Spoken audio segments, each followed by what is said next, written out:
Hi, in today's session, we're going to look at the income statement of a contingent fee law firm.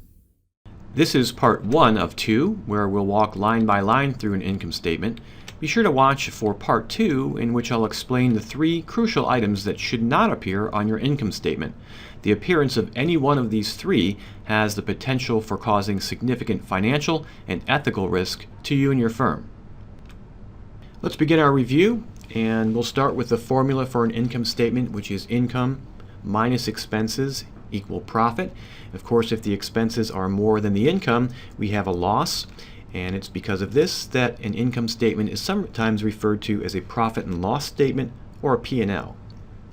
Okay, let's get started looking at an actual income statement. We're going to focus on the top section, which is the revenue section. I'll zoom in so you can see a bit better. And now I'll shift over to the left a bit so that you can see that this is a cash basis income statement. I'll explain the difference between accrual basis and cash basis accounting in a future video. Here you can see that this income statement is for the month of January 2014. Unlike a balance sheet, which is a snapshot at a particular moment in time, an income statement covers a period of time, so it can be a month, a quarter, a year, or any time desired. Moving on to the income section, we see here co-counsel fees broken out. This would be fee income generated by this law firm on cases it had not signed up, but it had been brought into by other law firms. You'll see this law firm also breaks out their income by partners 1 and 2. This can be helpful because if you're not measuring something, you can't manage it.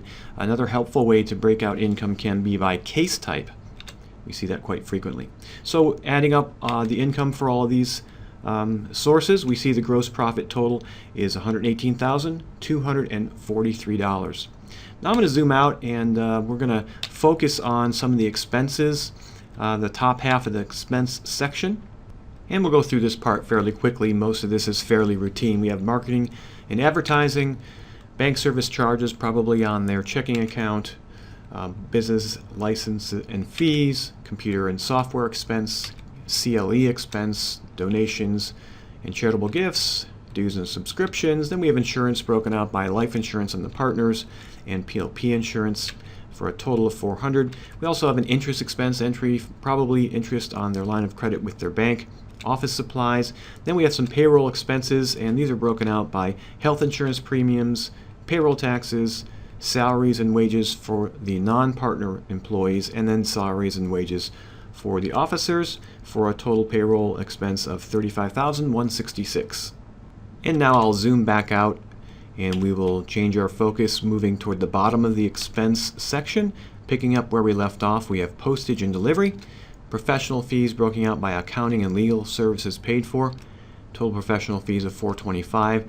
We see an entry for rent here, telephone and internet service, travel, and unrecoverable client case costs. Now, this expense is not for money spent on case expenses during the month.